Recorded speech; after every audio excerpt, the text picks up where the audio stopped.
Now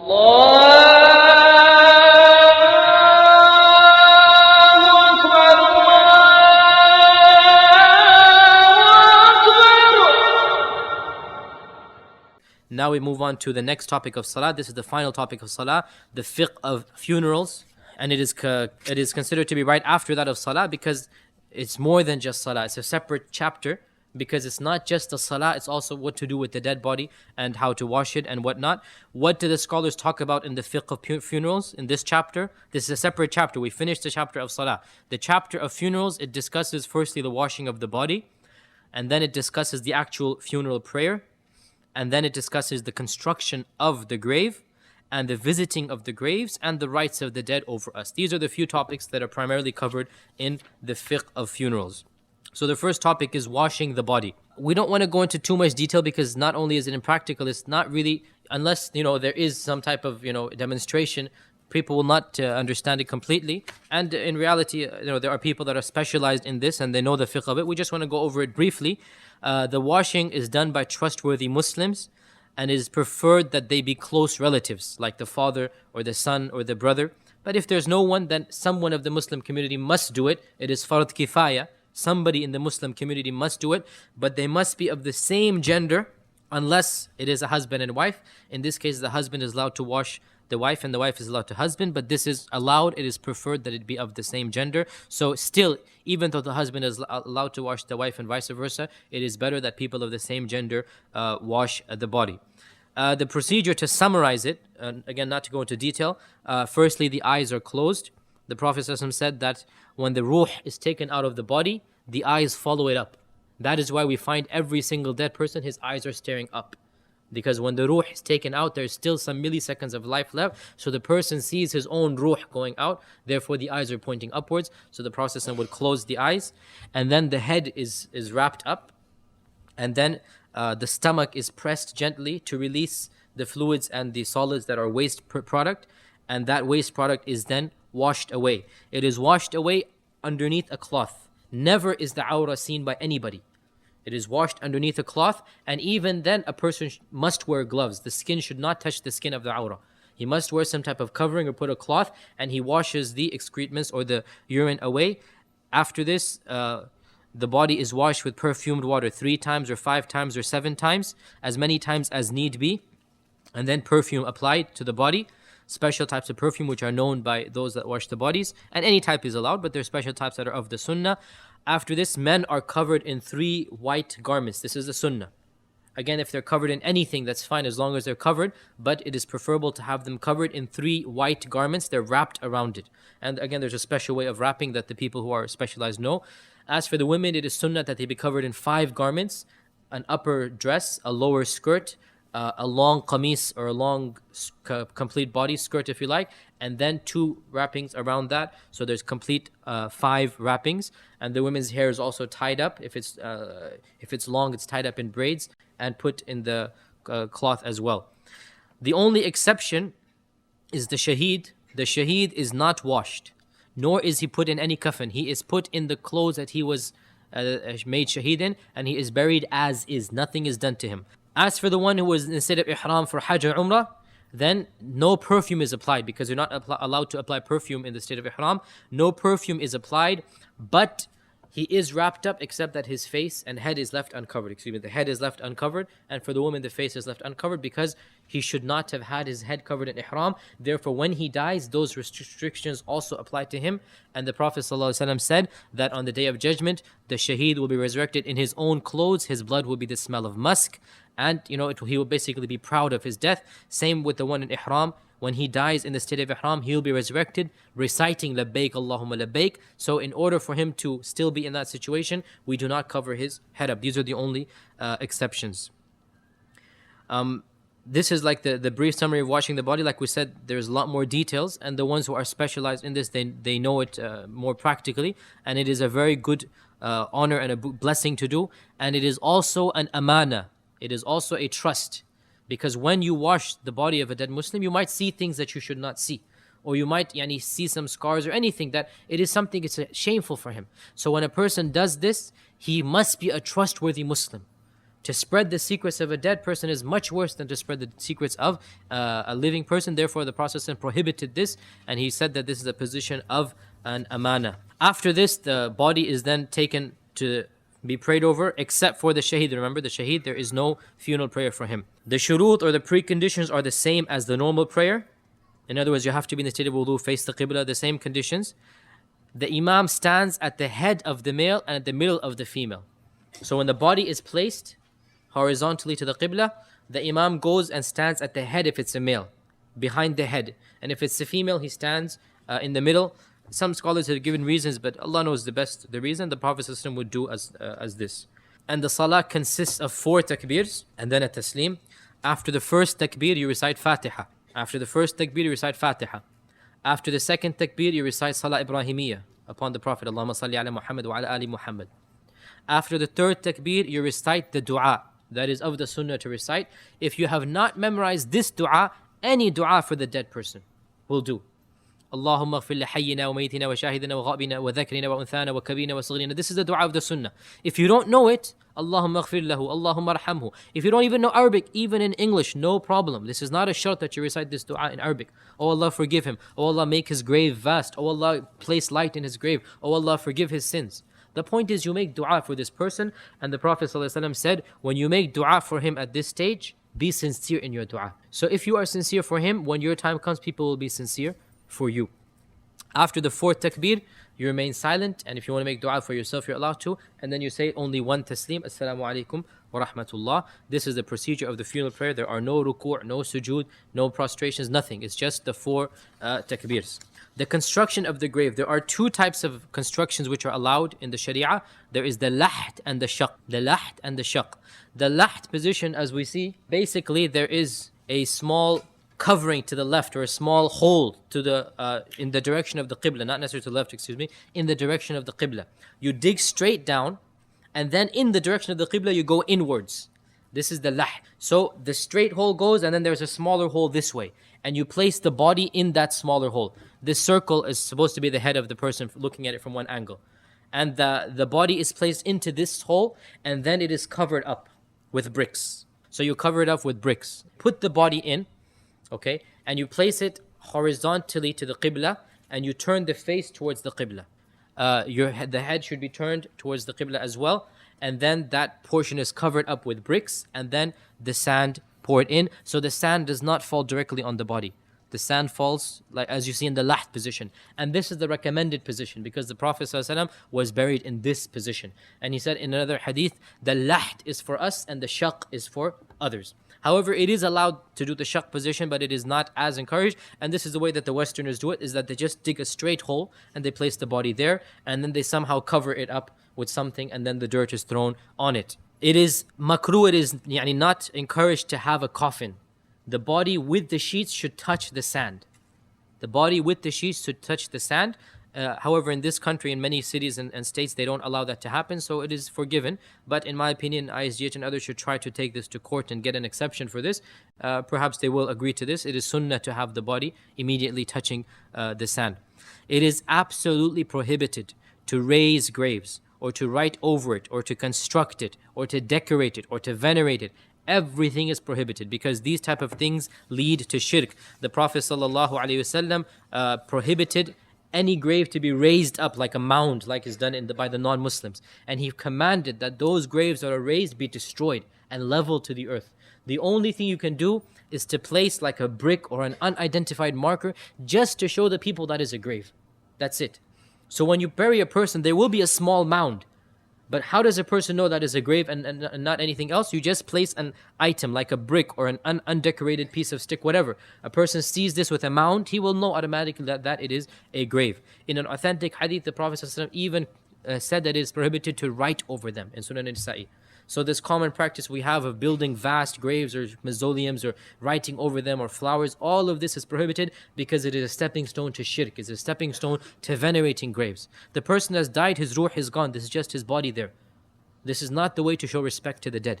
And the Prophet ﷺ has forbidden it severely. He has cursed the people who venerate the graves. Also, as a sign of respect, when you're in the graveyard, you should take your shoes off if you're going in the middle of the graves, not in the walkways, in the middle of the graves. Like, for example, if there's a janazah, the men will carry the grave to another grave, walking over graves. So while they're in that position, it's sunnah to take their shoes off if possible, and not to step on the actual grave, to go in between them. Okay? And also to sit on them, or to even show disrespect or honor. This is against the sunnah to do. To walk on the grave or with your shoes on it, or to sit on it. This should be avoided. Walk between the graves. Okay? And when you do, then it's sunnah to take your shoes off. All of this has been narrated in the Prophet's sunnah.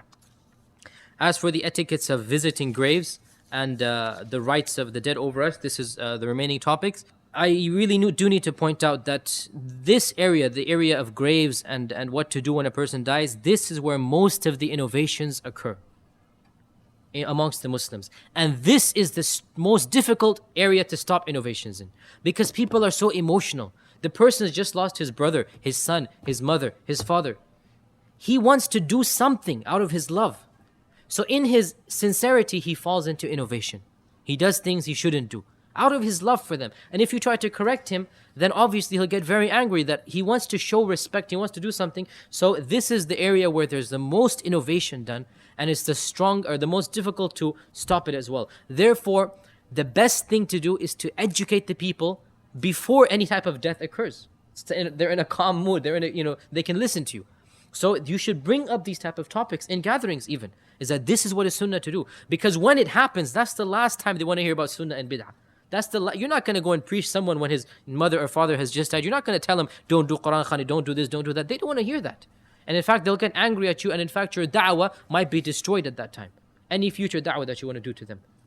So the best thing to do is to educate the masses before these type of calamities happen, so they know what to do. Therefore, I advise you to, bring up these type of topics, educate the people, educate your families. Of the etiquettes of visiting the graves is that it is strongly encouraged for men, and it is makruh for women. The Prophet ﷺ cursed the women who frequently visit graves. And as for the men, he said that, and the reason the scholars state is that it makes them too emotional. They start wailing and screaming, and these are of the ways of jahiliyyah, as we know. The Prophet ﷺ forbade wailing over a dead person, beating yourself, tearing your clothes. Not just forbade, he cursed it. He cursed it. When you show such signs of jahiliyyah, the Prophet ﷺ allowed crying. He allowed, tears coming out. He said, this is rahmah. He said, this is mercy. But to go more than this, to beat yourself or to say, how are we going to live? What am I going to do now? Allah is the one who provides for you, not this dead person. Okay? I cannot live after this. There is no life for me. What are you talking about? Who provided life for you for all these years? Was it this dead person? A'udhu billah, this is shirk. So this is of the ways of the jahiliyyah. And that is why the Muslim has been prohibited, in fact cursed for doing this. When there is a death that occurs, show your sympathy, be sad, cry. This is of the sunnah. When the Prophet's son died, he cried until his beard became wet. But he didn't go more than that. And he didn't say anything that should not be said. Rather, he said, Inna lillahi wa inna ilayhi raji'un. Verily, O Ibrahim, we are greatly saddened by your death. That's it. You don't go beyond this of beating yourself or wailing or tearing your clothes off or, having, all of these ceremonies after 3 days, 7 days, 20 days. This is not of the sunnah. It's of the bid'ah, and it is cursed by Allah and hated by the Messenger of Allah. It is also sunnah that when a person dies, that you console his family members. If your friend dies or a person of his friend dies, you go and console him. And if you're very close to them, you prepare food for them as well. The Prophet ﷺ, when his cousin died, he told his family members to prepare food for the family members of his cousin. When Ja'far died, he told his family members to prepare food for them because they are not able to prepare food for themselves. So if you're very close friends or if you're extended family members, it is of the sunnah to prepare food for them and not for the other people. What happens in our times, the Quran Khani is the exact opposite. Where the people of the dead family, the relatives of the dead person, they have to prepare food for other people. Look at the sunnah and look at the bid'ah. The sunnah is we prepare food for the family of the dead people. The person's died, they don't want to prepare food, they don't want to cook in the kitchen, so we should send food to them. Look at what bid'ah does, it destroys the sunnah. What happens is you make it difficult for the family of the dead. They've just faced a loss of life. After 2-3 days, they have to give food for 200 people, cater it, prepare for it, busy with it. What type of, you're not having a celebration. You should give food for them and not the other way around. This is the sunnah. And to do it the other way becomes a bid'ah. And also common sense tells you that this is, not what needs to be done. As for the women visiting graves, we talked about this. It is makruh. Some people state that the hadith of Aisha is an evidence for them, where Aisha said, "Ya Rasulullah, what should we say when we visit graves?" The Prophet ﷺ said, "You should say the du'a which is encouraged to say, and that du'a is the Assalamu alaikum ya ahla qawmi min al-muslimin wal-mu'minin wa inna inshaAllah bikum lahiqun. Nas'alullah lana wa lakum al-afiyah." There's other versions as well. So Aisha was the one who narrated it. So they say this shows that it is encouraged for men to visit graves. The way you get out of this is to say the Prophet ﷺ forbade women to visit graves. He cursed the women who visit graves. But if the woman is passing by a grave, not intending to visit it, then she too should make the dua as men do. Okay, so there's a difference between intending to visit a grave and undertaking a journey to the graveyard. This is prohibited for women. Versus driving by the graveyard or going to someone's house and the graveyard is in the way there. So here you're passing by. In this case, the woman says what the man says, and both are rewarded. But to intend to visit the graveyard, this is something which has been prohibited for women. This is something that has been prohibited by the Sharia. Now, what should we do after a person dies? What are the rights of the dead over us? The Prophet ﷺ has clearly mentioned many acts that we should do for the dead people. A man came to the Prophet ﷺ and said, "Ya Rasulullah, my parents have died. Can I do something for them?" Okay, now the amazing thing is we ignore this hadith where the man comes and says, "I want to do something." The Prophet ﷺ responds, "Do these things." We ignore it and we start doing things which have not been narrated at all, which are clear innovations, like the Quran khanis and the gatherings and the ma'tams and the feeding the people by the family of the dead. We ignore the sunnah, authentic hadith in Bukhari, Muslim. And we invent acts which have no basis in the Sharia. And this is the saddest thing. And that is why the scholars say, never does a person do an innovation except he destroys a sunnah in the process. Never does a person just do an innovation except that he destroys the sunnah. So the Prophet ﷺ clearly said that what is allowed to do is dua for them and seeking forgiveness, istighfar for them, and obeying their wills and testimonies. In other words, if they left a will, last will and testament, implement it. He said, befriending those who were their friends, showing kindness to their friends, giving charity on their behalf, performing Hajj and Umrah for them. Another hadith, he said, sacrificing for them. So if a relative dies of ours, especially obviously the parents is the strongest right they have, we should do all of these things. Dua, istighfar, giving charity on their behalf, going for Hajj and Umrah, visiting the friends of our parents and relatives that we would not visit. Now all of us, we have our circle of friends. And then we have the friends of our family members, we know them. When our family members die, we should make it a point to uphold the ties of kinship of those family members. The friends of our parents, they might not be our friends, but after our parents pass away, we should make it a point to go visit them. For the sake of our parents. And the scholars give a very good reason for this. They say when a person goes to visit the friends of his father and mother, what will be the topic of conversation? His father and mother, obviously. Your father did this, your mother did that. And it will only be good memories. And so these good memories will be revived. And so love of them will be revived. And dua for them will be revived. And this is something all of us have noticed, is that when we visit someone, for example, there's other people there whose parents have died or whatever, the conversation sometimes gets to them as well. Yes, I remember your father used to do this and he used to do that. Your mother used to do that. And the person remembers and his friend remembers as well. And so both their love for this dead person increases. We've already discussed that we should not wail or do actions of jahiliyyah, and it is of the etiquette that we display patience and avoid innovations, and we do these acts that will reach them. Now, displaying patience, like we said, means you do not say things you should not say, nor do physical acts that you should not do. It doesn't mean you shouldn't cry and shouldn't feel sad. This is human nature. You cannot possibly not feel sad. You will feel sad. It doesn't mean you will not cry. You will cry. But to take it more than that, to say, "Oh Allah, why did you do this? Oh, why is this happening to me?" This is going to the ways of jahiliyyah. You should accept this thing like a Muslim and accept the decree of Allah and show your patience here. And we should do, like we said, do these actions for them and do the actions whose reward will reach them. Now the question arises, what about the acts not mentioned in this hadith? Such as praying or reciting Quran, these type of things. It seems that Allah knows best that these actions should be avoided, because the Prophet ﷺ clearly said that when the son of Adam dies, then all of his good deeds are cut off except for 3. And then he said, Sadaqah Jariyah, or knowledge that he benefited others, or a pious son that prays for him. So when he said that the things are cut off, this means that he cannot get other rewards except by the actions the Prophet ﷺ mentioned. So we should avoid acts which are not found in the Sunnah, such as reading Quran then saying, may the reward of this go to my father and mother. This has not been narrated. There are many things that have been narrated. Why don't we do them? The Prophet ﷺ told us, give charity, go for Hajj, go for Umrah, sacrifice on Eid al-Adha, whatever, give a sacrifice for their behalf, that, oh Allah, the reward of this will go to my parents, and distribute the meat to the poor.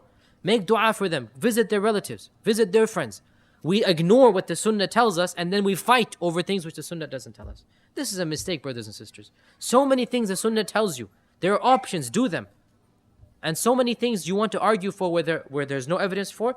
Why should we do that which the Sunnah has not told us to do?